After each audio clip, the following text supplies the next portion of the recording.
I'd like to call to order this meeting of the Finance Committee on Tuesday, September 2nd.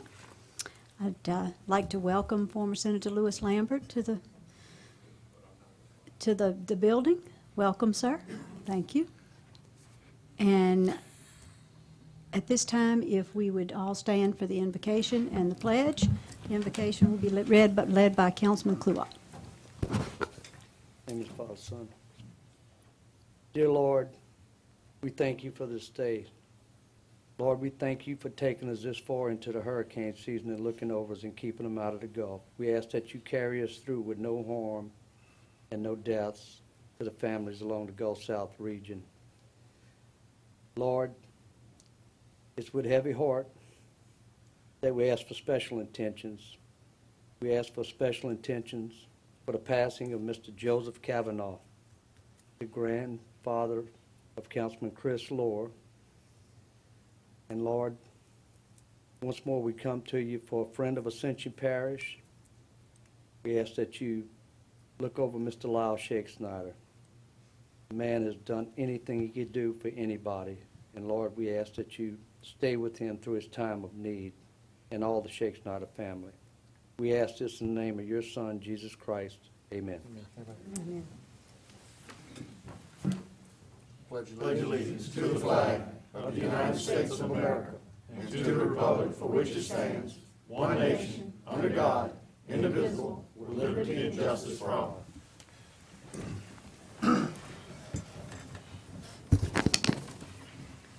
The Secretary will note that all are present with the exception of Councilman Lohr and Councilman Shake Snyder. There will be a public comment period on any agenda item. If you have an agenda item upon which you wish to speak, please come forward, sign the card, and you will have 3 minutes at the designated time. At this moment, I would like to move to item number 5, which is the appointment to the Louisiana Superregion Rail Authority of Representative Johnny Berthelot. Mr. Joe Wagasback, who has been serving in this capacity, is unable to continue to serve, and he has taken a job that keeps him from having the time to devote to this. And while we thank him for his service to the Rail Compact, I'd like at this time to ask that Representative Johnny Berthelot be appointed to that position. Motion. Second. I have a motion by Councilman Kluwat and a second by Councilman Lambert. Any questions or objections? Hearing none, that is done. Thank you very much. Moving along to item number 6. Tonight we have for roasting the Ascension Economic Development President, Mr. Mikey. I promised him we had him here to roast him tonight. Good evening, Madam Chairman and members of the committee. Pull your mic around, Mike. Sorry about that. That's okay. Thank you. Pleased to come before you for our third quarterly report to you about activity. You have your written report in front of you. See, we've got a lot of continuing activity, about 40 different projects in various stages that we're looking at, adding up to about $25 billion. I sort of get tickled. I remember it was last year at this time we were dealing with one project of $12.5 billion, and now that went away, but there's still even more than that in the pipeline at this stage. We've had 4 announcements so far this year, as you can see, adding up to about $100 million and 100 jobs. And we have 2 announcements pending, one of which is substantial. Can't really say a lot about that, but we've got our fingers crossed, and hopefully that's going to be good news, particularly for our residents on the West Bank and for our Point Sunshine mega site. We have about 7 or 8 projects that are at the decision pending stage. As you can tell there, I think we're in a very competitive position for the majority of those projects. I'm going to sit here or stand here and tell you that they're all going to happen, but I feel pretty positive about them. We got a lot of news coming. We continue our aggressive calling program on our existing companies. It's very important that we continue to do that to find out, what the issues they're having and as well as opportunities. As you can see there, so far this year in our visitations with these executives, we've discovered there are about 7 expansion opportunities that are included in the numbers I already gave you, with 100 and some new jobs. Our site evaluation and site certification that we started a couple of years ago is continuing apace. As you can see there, we now have 4 fully certified sites on the market in Ascension Parish: the Donaldsonville Industrial Park, Point Sunshine Mega Site, what we call Gateway 3, which is the property on Highway 30 just to the west of Highway 73 on the south side of 30, and then what we call the Waterloo or Barber Brothers, which is down on River Road just next door to Methnex. In addition, we have work underway on 4 additional certified sites, one being what we call C. Shake Snyder, which is a very large tract of land on the West Bank at Highway 70 and 3179, which is directly across Highway 70 from the Donaldsonville Industrial Park. So that work is underway as we speak, along with what we call the Britco-Priceco tract in Geismar and the Grzoffi property, which most of you are probably familiar with, is a very large tract of land in Geismar on the north side of Highway 30. First thing we do before we start these certification processes is get purchase options on them, and we're in the process of negotiating those on what we call the Priceco property, which is the property in Brittany at Highway 30 and Airline, where the mobile home sales park next door to Smith Tank and Steel. Also, the Viewpoint, which is a very large tract of land behind the hospital in the city of Gonzales, Hard Times Plantation down in the Darrow area, as well as Southwood Terminal and Parks Geismar, both of which are located on the river in Geismar.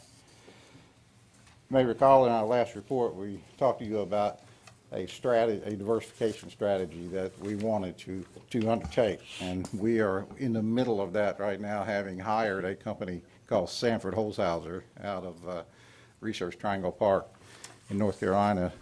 These are very, very highly experienced people who have worked all over the world. They are going to take, or are taking a look at what are our opportunities to further diversify the economy of Ascension Parish. Not that we want to get away from the petrochemical industry at all. They've been very good to us, but we're very aware of the fact, as you are, that there are certain threats in that industry that we need to be aware of and sort of cover our bases, one of which is regulatory. Probably read over the weekend about, or late last week, about what looks to be a almost for sure thing that the EPA is going to lower the air quality standards for ozone, and that's certainly going to affect us in a big way. And then I think on the other side is the potential volatility of energy supply and prices, although everything looks really rosy right now. I don't know if we can count on that in the future. I remember when I first came here a little bit over 5 years ago, gas was selling for $12. Now it's down to $3 or $4, whatever it is, but hopefully those days won't come back. But we've got to make sure that we take opportunities as we find them to diversify. One of the things that we need to focus on, I think we've done a pretty good job in the parish of finding employment or creating employment for our primary wage earners in our households. I think we haven't done a very good job, or as good a job, at the second wage earner in the households, and I think that's one of the things we need to focus on. I think a lot of those individuals that fall into that category are the out commuters from our parish also. So that'll give them an opportunity to stay closer to home. It'll give us an opportunity to keep some of that money at home, because people tend to shop where they work, unfortunately, and we do have a substantial export of retail money out of this parish. So anyway, that'll be rolling out in October. You'll be invited to a meeting about that where it's presented, and we're really looking forward to it. Other than that, our CEA, our Cooperative Endeavor Agreement with the parish, is coming up for renewal. That should be on your agenda for the October meeting.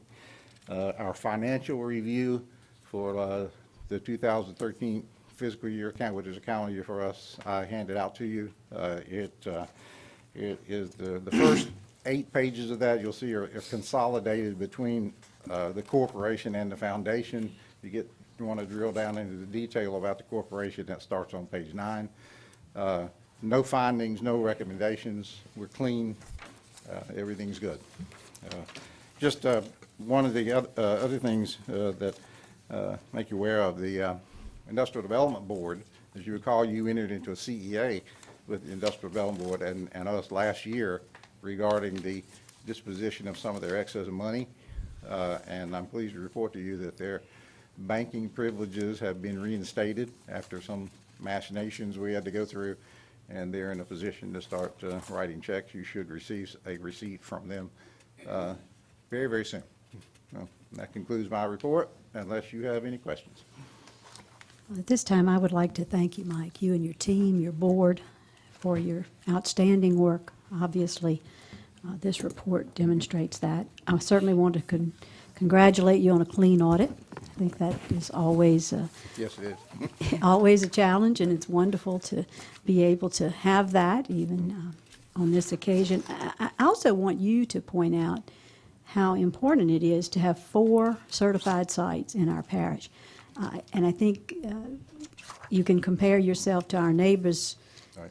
in Livingston, where they were just certified for 1 site. So to have 4 is, Right. Thank you. very, very good, and to have 4 more being worked on is really outstanding. The other thing that I would ask you to do is here and now is to elaborate a little bit on what non-compliance with the lowered emission controls will mean to Ascension Parish. Well, that's a pretty complicated topic that you It can't is. cover in very short Briefly. order. But right now we are in attainment for ozone, and although EPA hasn't put their rubber stamp on that and said that, the paperwork's in, they're just waiting on the rubber stamp. That's a good thing. But even when you're in attainment, you have to stay in attainment. And so the level of technology that you have to put in place and the cost to put that technology in place really isn't going to change even if we stay in attainment. If we go out of attainment, again, then we're going to get back in the situation that we're in, have been in for a number of years, of having to purchase offsets or credits. A lot of companies, when they do their turnarounds or do their retrofitting, they reduce their emissions, and when they do that, they get a credit for it. And those credits are marketable. They have value. And so if we have a new company coming in who needs to buy a credit or credits, they can go to that bank. They're put in a bank, so to speak, that's handled by DEQ, and perhaps buy those credits. Those credits are very expensive right now. So I read in the paper, I believe over the weekend, they're selling for about $40,000 a ton, which is really, and a ton is not very much. Not a lot. And so, that's in a nutshell the picture we're in. The EPA, the general consensus, I can't recall, or Randy, you may know this, some of you may know this off the, I think the parts per million right now on ozone is 75. And the discussion is that will drop to 70 or maybe even 65. And when they do that, obviously that's going to put us back out of attainment and require the purchase of these credits. And the other issue we're dealing with here is the availability of credits in this market is extremely tight. There's a lot of companies have them. There's a lot of credits out there, but they're not being sold. And some of our larger industrial concerns, are sitting on them to not to make money on them, but because they may need them in the future. And so it's a pretty tight situation. Are you aware of what happens to transportation issues when we are out of attainment? we've become Well, I mean, non-compliant. yeah, that's one of the results of that we all see when we go get our car inspected, when we have to do the air emissions. That's basically an air emissions test more than it is a safety. That's one of the things. You know, I guess if you move down, you know, further down the path, there's some other things like vapor recovery on pumping gas they can do.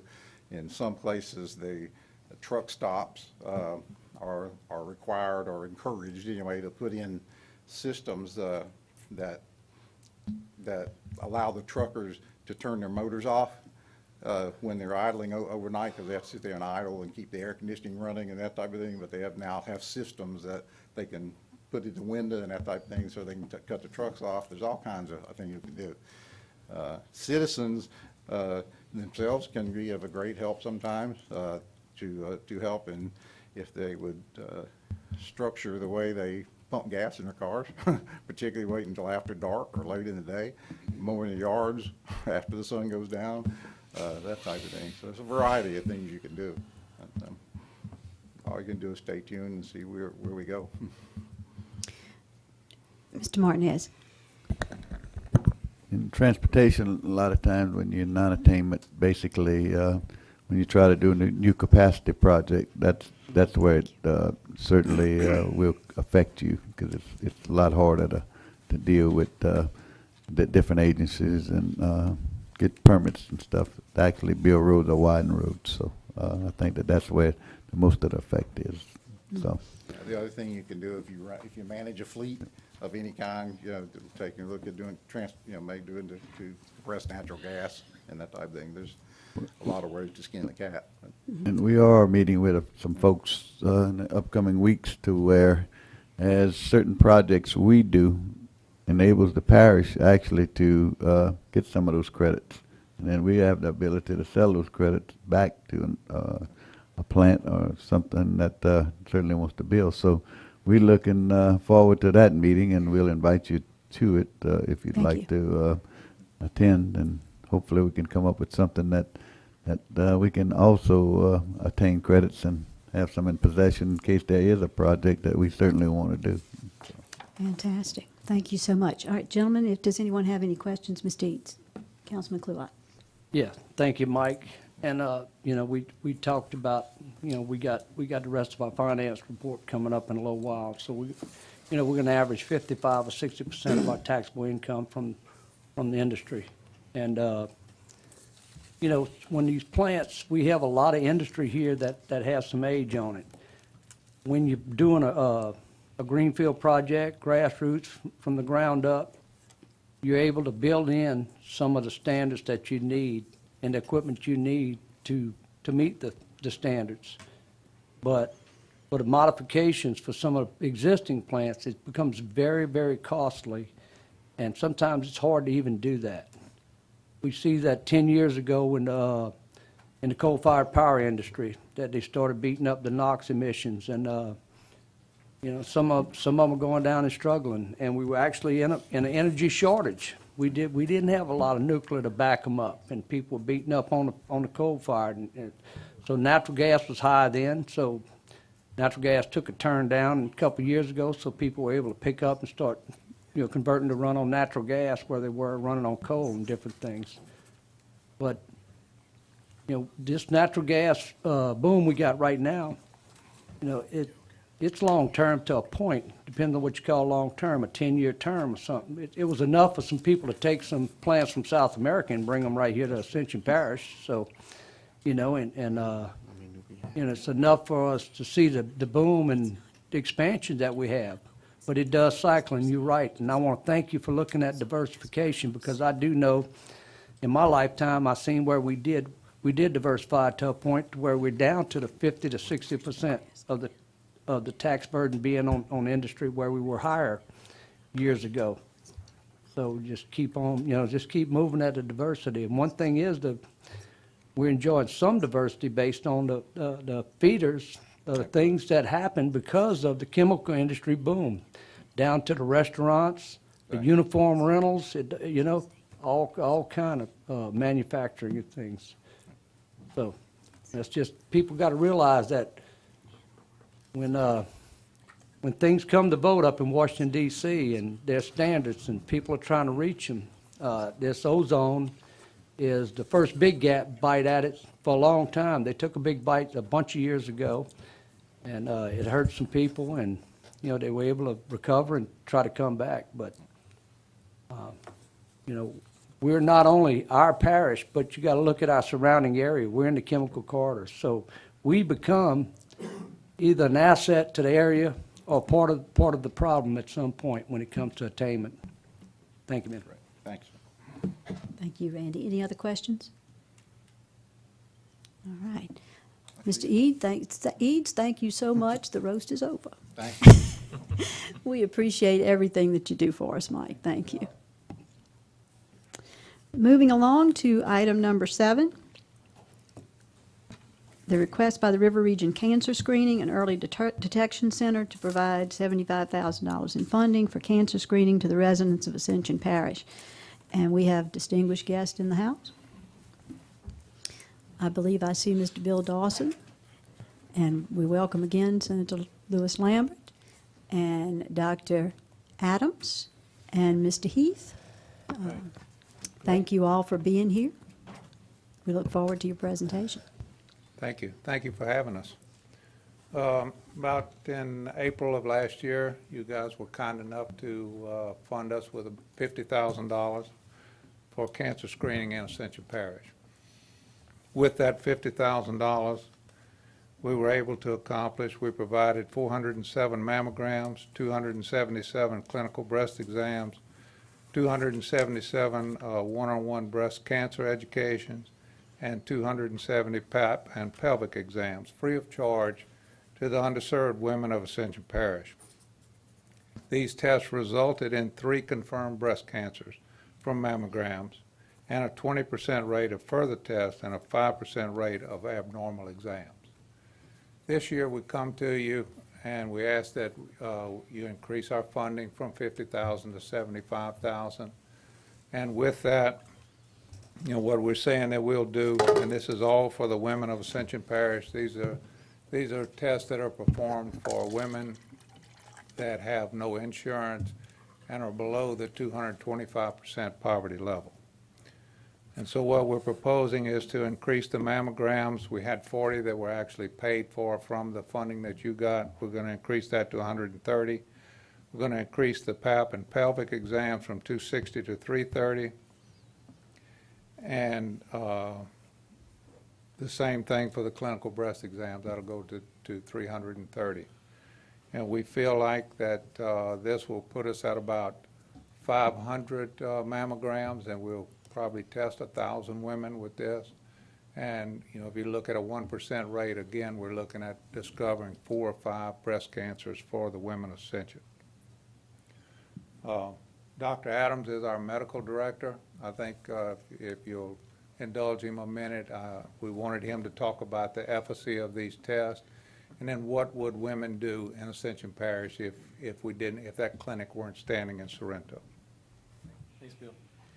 Yes, I'm Jason Adams. I'm a OBGYN board certified physician, been in private practice here since 2005. I've been associated with the cancer screening since 2006, serving as a medical director during that time, and really got intimately involved with the day-to-day operations, if you would, around 2011, 2012, when the state cut the funding completely for us. But again, thanks for having us and giving us the opportunity to present some of the things that we're doing for the residents of our parish who, in all actuality, would not otherwise be able to receive these services. These are the completely uninsured, not Medicaid, not, basically the patients that we've diagnosed cancer on, we generally do a testimonial for our Coleman grants and things like that, and the the majority, well, all of these women, the clear message is we don't know what we would have done without you. It basically would have meant cancer ultimately diagnosed, but a much deeper stage, and which then results in poor outcomes. So again, this is something that I think everyone, I believe, should have access to these services, but in reality it's just not the case. we're doing what we can for the citizens of our parish to allow that. So Bill presented some of these numbers, and if you guys have any questions regarding any of the clinical aspects of it, the patients, you know. Dr. Adams, I just want to compliment you and thank you for the effort that you make on behalf of women in Ascension Parish. And I understand that you do that at no charge to them. Well, next charge. It's, yeah. And we appreciate it so much. And I'm sure these gentlemen appreciate it on behalf of their wives. For the women in this community who are, you know, unlike all of us, I'm sure, able to have insurance and have the kinds of screenings paid for by our insurance. It would be a terrible thing to have to go to some unknown place and not know what you're going to be up against. So thank you so much for everything you do, for the kindness you show to those women who are diagnosed and subsequently have to be treated. And that's another point to be made is 100% of these ladies, although all uninsured, when they do get the diagnosis of cancer, they're taken care of. They're, you know, either through ultimately getting you know, enrolled in the Medicaid program through special programs and such for those with cancer, or sort of through the back door of the LSU system, which you guys probably have some understanding is really backed up. But they're all getting, you know, the question is, well, you know, what happens now? Okay, I have cancer, or I need, you know, I have severe pre-cancer. What do I need to do? Well, they know we're going to take care of them. Thank you again. Gentlemen, does anyone have any questions? Mr. Blue-Eye? Yeah, Lewis, you want to speak? I did, if I could. Please. I just wanted to thank all of you, and I thank the parish president, because I know he's been involved in this also in the budgetary process, and I know y'all have discussed this.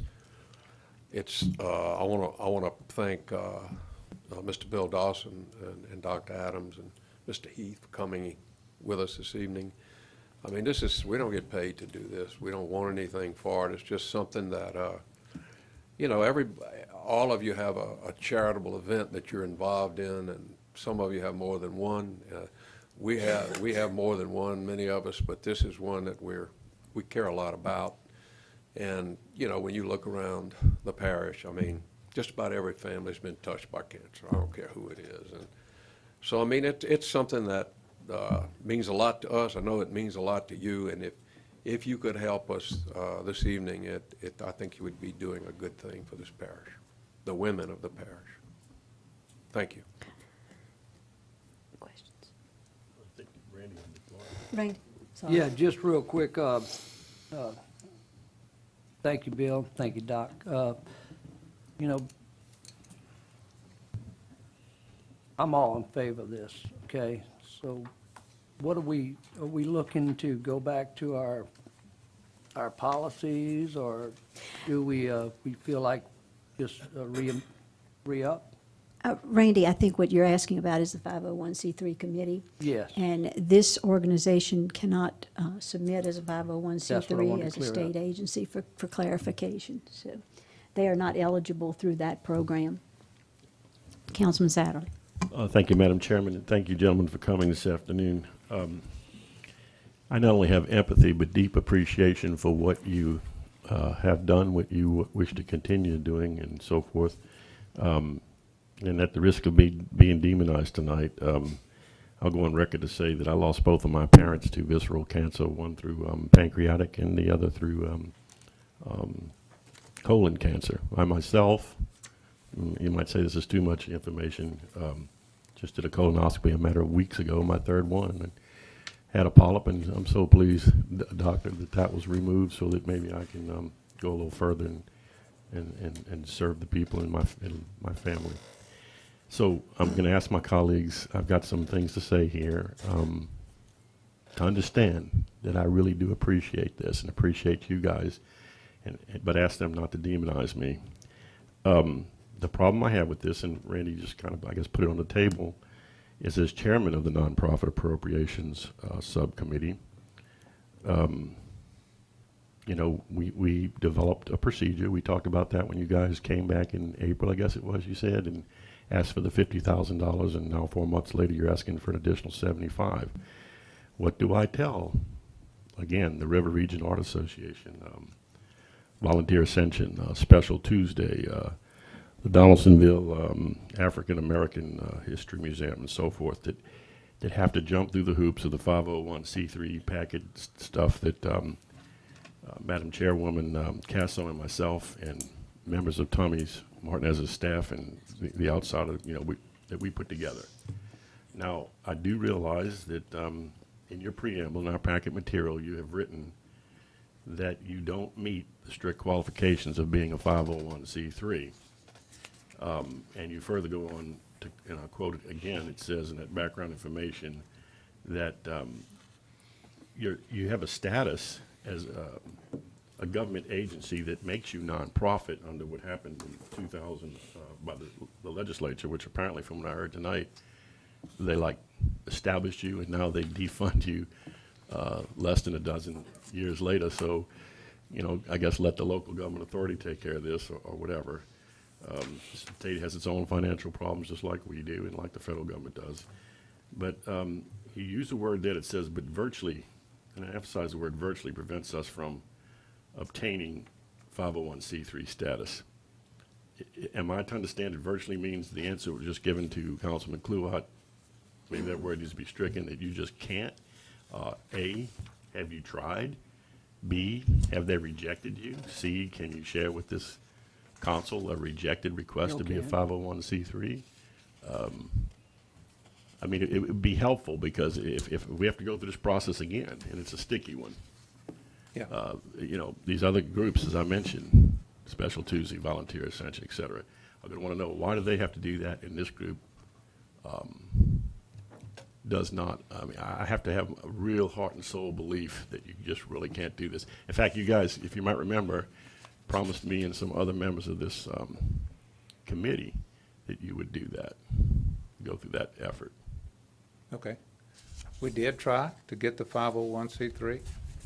So, you know, we consulted the regulations. We consulted an attorney. Be very similar to the Parish of Ascension trying to become a 501c3. You know, the code is not set up for that. What we were told by the attorney was that because you're going outside of the common realm of what's the pathway to get to 501c3, which would be from a private organization to have that designation as a 501c3, which simply means that you're a nonprofit. Okay, we're already a nonprofit by our status as a governmental agency, just like the Parish of Ascension is. What we were told is that it would be very expensive, probably in the range of $5,000 to $10,000, and it would be no guarantee that you'd be granted that status at the end. So, you know, that's when, you know, we said that really that's, you know, for us to go and pursue $50,000 or $75,000 and to have to take this risk of spending perhaps $10,000 to become a nonprofit when we're already a nonprofit, then our board decided that, you know, to not go and take that pathway. For $10,000, you know, quite honestly, we can provide 100 mammograms, which is what we'd rather do. Yeah, I would like to address that. Could I say something? Sure, Louis, go ahead. I introduced a legislation, which I'm sure you know, to create this nonprofit governmental agency. And it was funded for a long time through LSU. And then when the real budget problems hit several years ago, then that's when we were defunded, along with a lot of other agencies in the state. So it was at that time that we started scrambling, trying to keep our doors open. And Bill and others went to the Susan Coleman and any grants, private grants that we could find. I really don't believe from a governmental standpoint that we are required to go through this procedure that you talk about. I think we're a separate, standalone, nonprofit state agency. We're not a private nonprofit. We're a state agency.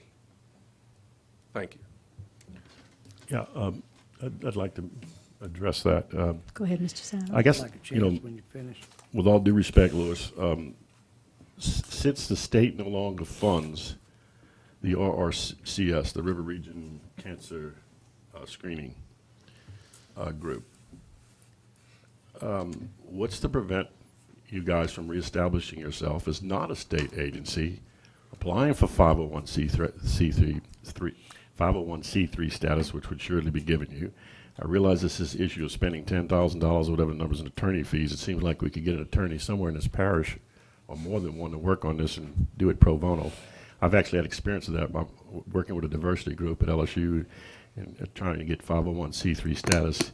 Really wasn't that bad for a group called Equity Baton Rouge, but just give that as an example. As opposed to, why are we hanging on to state agency certification when the state's saying to you, we're not going to pay you any more money, look to find your money elsewhere? Seems to me we could just announce this in your charter or whatever and become a 501c3 and do your 990 EZs and stuff like that every year and become a 50 and compete on a, again, one-to-one basis with these other groups. Otherwise, I have a lot of problem telling these people we're going to exempt this group, and they want to know, well, why not me? Let me talk one thing. Let Madam me Chair. add one thing. We did look at that. We looked at going and becoming a private corporation, and then you could then very easily go become the 501c3, and it wouldn't cost the $5,000 or $10,000. However, it would affect our funding from Coleman and Avon that would get the grant. So all of a sudden now, we're not River Region Cancer Screening and Early Detection District. We're something else, LLC or Inc. And so we're a different agency. And what they told us was that could affect our grant status from Susan G. Coleman and Avon. So that's why we didn't take that pathway. Councilman Kluwat. Yeah, thank you, Bill.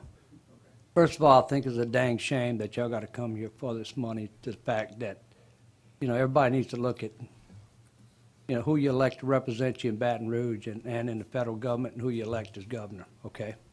All right. Louis, I know the channels y'all had to go through to get this going, and I know what y'all managed to hold on to the funding for a long time. I just a quick, I'm in favor of this for you, okay? Thank you. All right. I do know that you don't qualify as a 501c3 right now, so, within the realm of the project and the committee and all that. And, we've had plenty of discussions about the committee, and Doc did a good job on the committee, and he's trying to follow the guidelines, and I applaud him for that. We had asked this before, and I guess I just don't have as good enough memory from the last time. River Region. Okay, I'm gonna ask a couple quick questions, don't matter, the dollar amount don't matter. Do you get any funding from other local parishes? Okay, just want to clear that up. Sometimes people want to know, do you get funding from St. James, do you get funding from Assumption, do whatever? And you don't. We only do Ascension Parish people. That's, yeah. You know. And hopefully if somebody strays up or down the river and goes to you, that you do give them the care, because, you spoke a lot about cancer. I got a friend of mine that he and I, right out of high school, worked in a mechanic shop, and he went on to have a great position in the Ascension Parish Sheriff's Office. And I'm not going to name his name, but he was one of the first ones diagnosed there, okay? And I'm glad for him. Cancer has hit my family very, very hard. Breast cancer and other forms. So anybody that can get early detection, doctor, thank you very much. That's the key to the whole thing, is getting early detection. And there's a lot of people that are not going to the doctor because they don't have the money. And they just for that procedure. Not necessarily they don't have the money for the visit. They don't have the money for that procedure. So just to clear up facts, your state funding's going away. And we'd hope that within political regime changes or something, that we can bring it back. We've had these cycles happen before, and we know we definitely got a change coming, on the state level.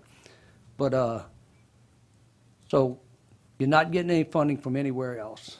So let me Go clarify. ahead, and I know your grants, that you Yeah. apply like heck for the grants. I know that Right. you're out there doing it. So what we have is Susan G. Coleman. So Mm-hmm. we give the mammograms within the Baton Rouge Coleman area, which includes about a 7-parish area. Mm. Sure.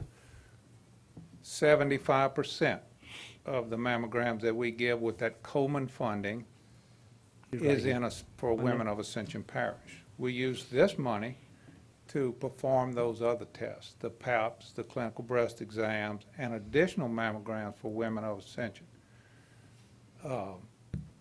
Sorry, I lost my train of thought. But that's the only other source of funding that we have. If a woman walks in from St. James and says she wants a PAP, then we can't give it to her. Okay, but the women of Ascension, we can. Yeah. We can't give it to her with the money you grant us because we want to spend it on And, and I understand that, and I know full grants before through different organizations that you got stipulations with every grant, you know? And sometimes it goes good, and sometimes the good grants you got don't come back next year because everybody's competing for that same money. You know, I will say this, we weren't trying to bypass, the 501c3 committee. It was just that the pathway to get there was more costly and more complicated than trying to, than just trying to come and come to you directly as an agency like any other agency would come to you. Thank you. Madam Chairperson, Councilman Joseph would like to. okay. Thank you, Madam Chair. My question is, we already know money is a problem. But I think a couple of years ago, it was less than $50,000. We cut it to something couple of years ago. And then we did. You gave us $50,000 about a year and a half ago. Right. And my only question is $50,000 a year and a half ago. This year is $75,000. And I'm pretty much like the doc saying, is this going to become a parish program and we put it in the budget? Because It's not in the budget. I understand that, Doc. It's not in the budget today. Right. I wouldn't have a problem with that. But you know what I'm saying? Sooner or later, they come in here every year. And it's increasing. So, they already said local government ain't giving no money. State government is not giving no money. Federal government is not giving you no money. So the only bank you got is us. And so far, you asking for $25,000 every year. Sooner or later, we're going to have to make a decision on this here. And I think, once again, we need to take a hard look at this here and say what we're going to do with this organization. Is it easy for us to give them $10,000 and tell them, hey, take this legal, go out there and become a 501c and see if it passed or not? They get it. Or we constantly increase them every year and put them part of the budget. They're going to come to us every year. We can't run away from them. And Certainly don't intend to. right. And could be talking about human life. So Mr. Martin we has had need a a comment. plan, how we going to approach this with, I think With the the- 501c would move them away from some of their other funding right now. once again, that's what they say. They didn't never go out to the full extent and actually see what he's going to give them. I know the parish president wants to say something, but we've talked to the parish president, and he's asked us, and we've committed to look at some permanent solution. So, and maybe that's what President Martinez is going to address here, but we are in the process of looking to see if there's something that we can do in combination with the health clinic or, with something like that. I don't have an answer right now, but that is something that the parish president has asked us to do. We started the first steps of that, but we're not at a point where we can tell you that we're there. We were going to look at some other programs that we do, like the free clinic at the health unit, and maybe try to combine it, maybe go to St. Elizabeth Foundation also Hospital. and look for possible funding sources there. But instead of arguing about the 501c, I think what you could do, you could just change your criteria, to say 501(c) and any governmental nonprofit organization, and it makes it simple. So that doesn't, they don't have to do anything at that point if you just change that criteria. But again, hopefully we can come up with a solution, some kind of way.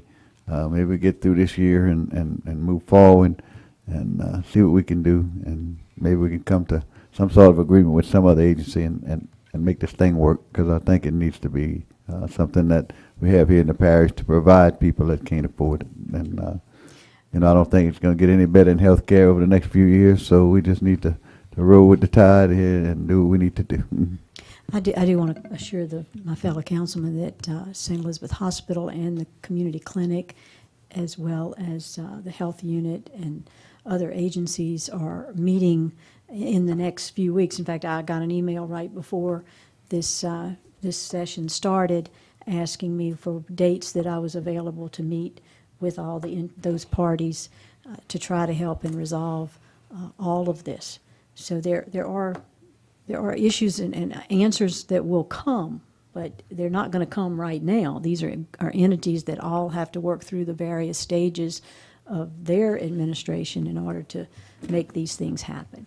Anybody else with Yes, any ma'am. further questions? Yep. Councilman Satterley. Yeah, President Martinez's and Councilman Joseph's comments have brought other issues up in my mind. Since we've seemed to have established now that the label of the organization, River Region Cancer Screening and Early Detection District, did I get it right, Louis? Okay, is a misnomer, actually, if you only treat, let me finish, if we only treating individuals, women, Just ask in you to Ascension speak louder, Parish. Doc. Okay, so despite that label, we're doing that.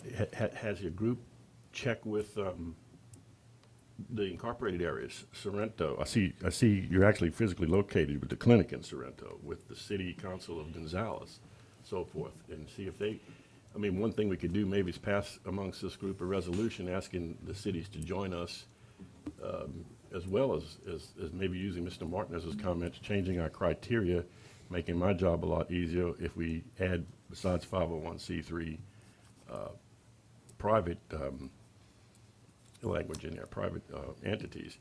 I would caution that, though, Tommy, that the map there, I don't want to expose you, but I know both council chairwoman Casso and yourself, when we started this venture last year of the 501(c)(3) nonprofit appropriations subcommittee, the word came down that the budget was to be reduced from $300,000 to $100,000.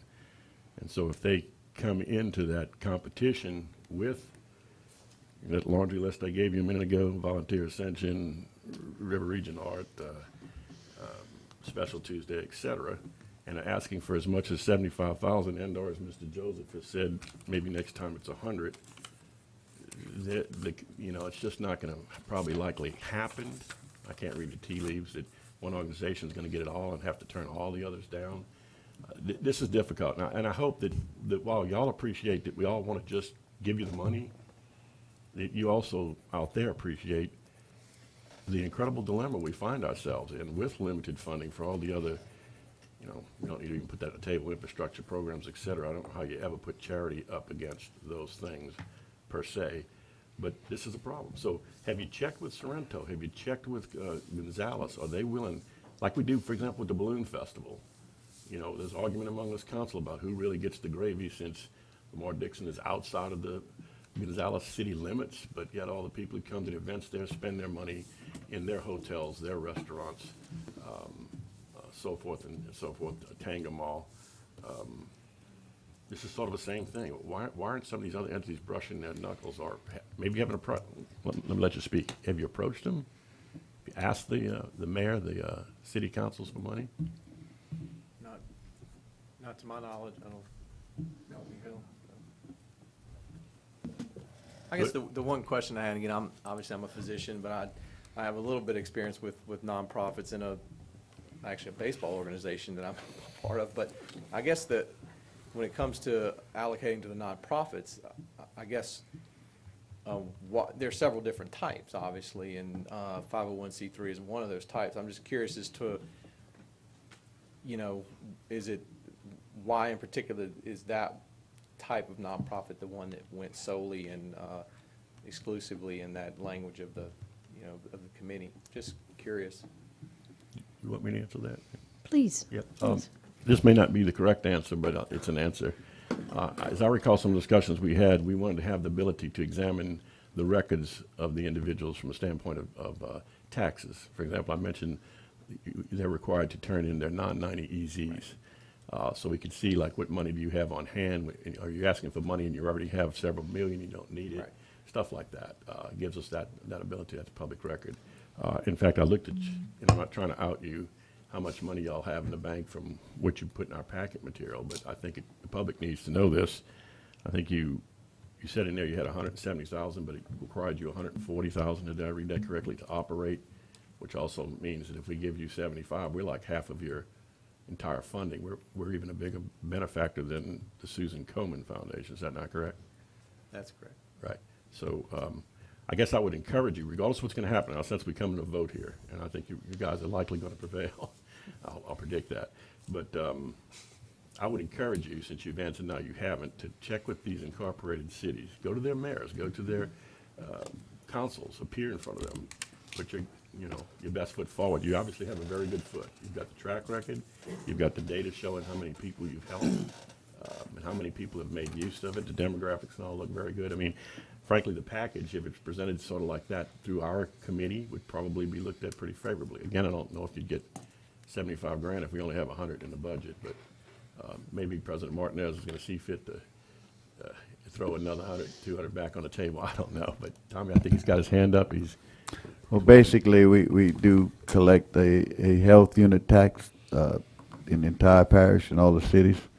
For this allocation, I would suggest that it comes out of that money. They do have a fund balance that could actually help this year, but hopefully this may be the last year they come and we can come to some sort of something that we can work together on and have some permanent funding. And I think that that's kind of the way we need to go. And that way everybody's paying for it because it's coming from the cities, and that'll settle that question. So. Good, very good idea. Mr. Kluat. Madam Chair, I'd like to make a motion that we fund this through the sources of the budget that Parish President talked about and send it to the full council for a vote. I have a motion by Councilman Kluat, a second by Councilman Benny Johnson. Any further questions or discussion? Any objections? Hearing none, that motion passes. Thank you, gentlemen. Thank you. And thank you, And thank you, gentlemen, for the good discussion. Moving on to item number 8, an approval of the cooperative endeavor agreement in support of the 4-H agent position with the LSU Ag Center in Ascension Parish in the amount of $50,000. Mr. Roussel. Thank you. Thank you. I want to thank all of you for your time tonight and for allowing me to come before you for this request. For the past few years, the Ascension Parish government has provided $50,000, amount of $50,000 through a cooperative endeavor agreement in support of our 4-H agent faculty positions. So we're here tonight to ask for basically a renewal of that agreement for the same amount. And this will help to ensure that we continue our efforts to address the needs of the 4-H youth development programs here in Ascension. Thank you so much. Mr. Chairman, I'd like to make that motion, please. Second. I have a motion by Councilman Dempsey Lambert and a second by Councilman Randy Kluat. Any questions? Any objections? Hearing none, that motion passes. Thank you. Thank you, sir. Item number 9, excuse me.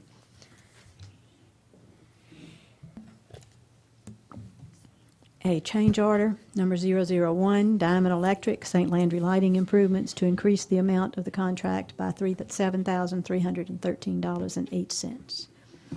Michael Terry. Yes. Good, Mike.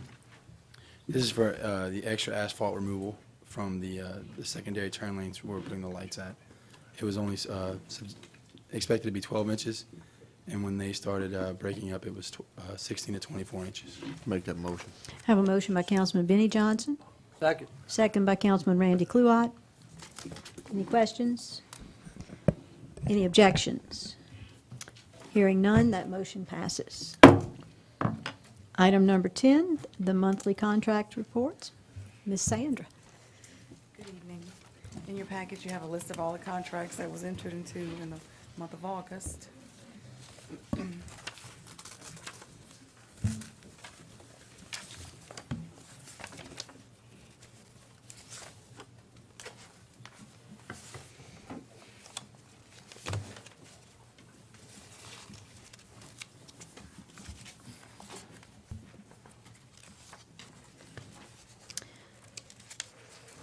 Gentlemen, do I have any questions about the contract report?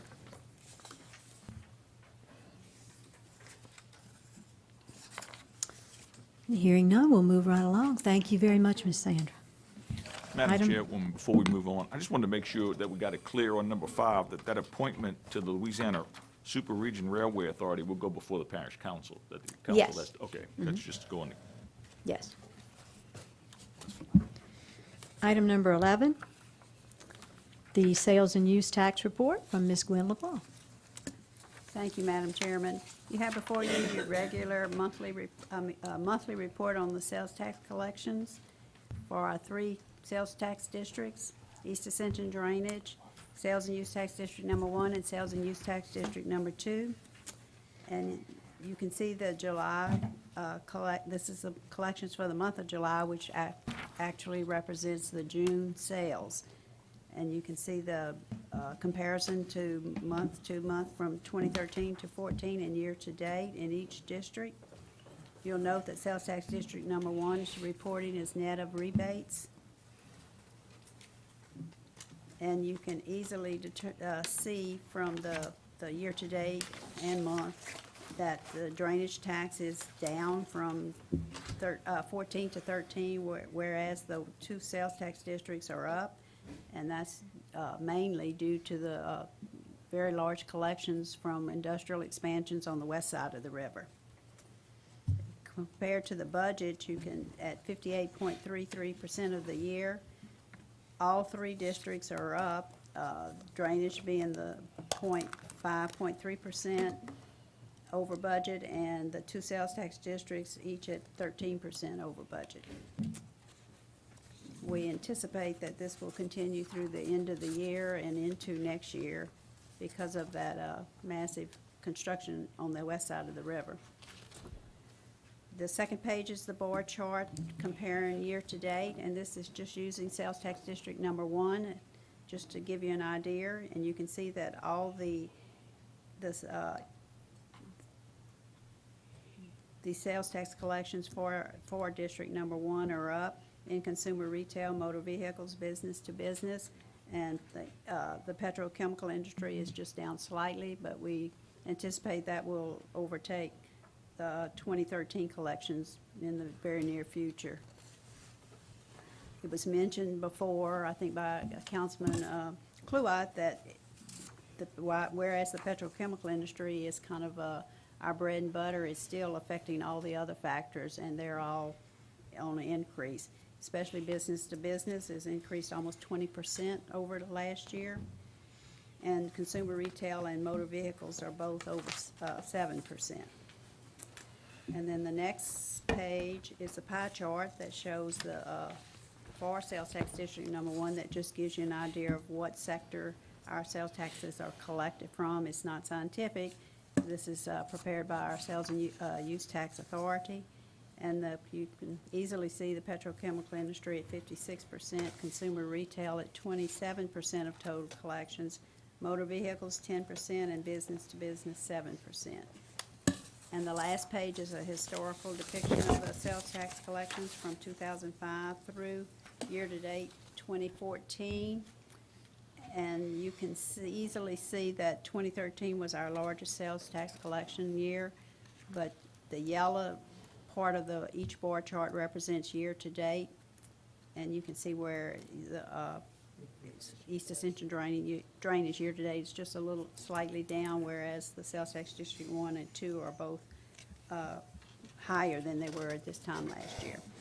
If you have any questions, I'll be glad to answer them.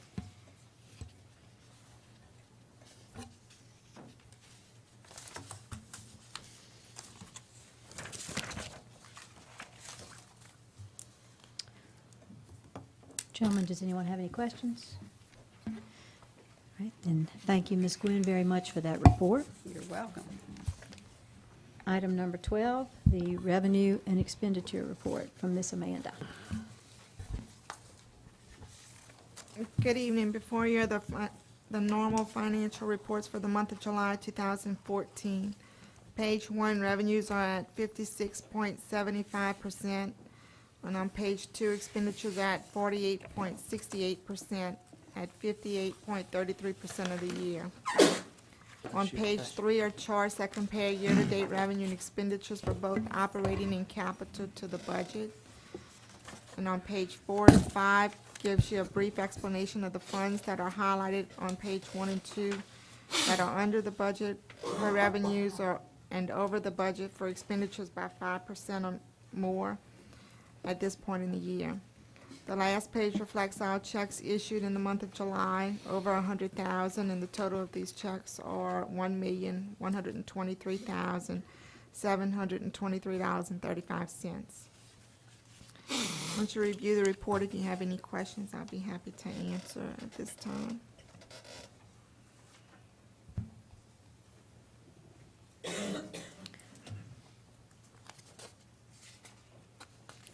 Any questions, gentlemen? Ms. Amanda, thank you so much for that report. Moving on to agenda item number 13, request for proposal, administrative consultant for the grants project, recommendation by Ms. Joan Shivers. On August 12, 2014, the Purchasing Department received 5 proposals for an administrative consultant. After review, the Non-Engineering Selection Committee recommends accepting the proposal submitted by Fresh Architect and to authorize the parish president to begin contract negotiations for this service.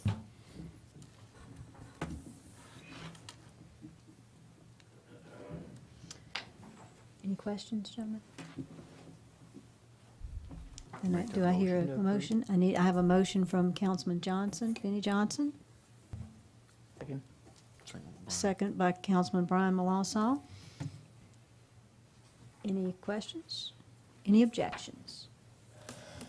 Hearing none, that motion passes. Item number 14. Motion to adjourn. Second. Have a motion and a second, and we're out of here. Thank you very much.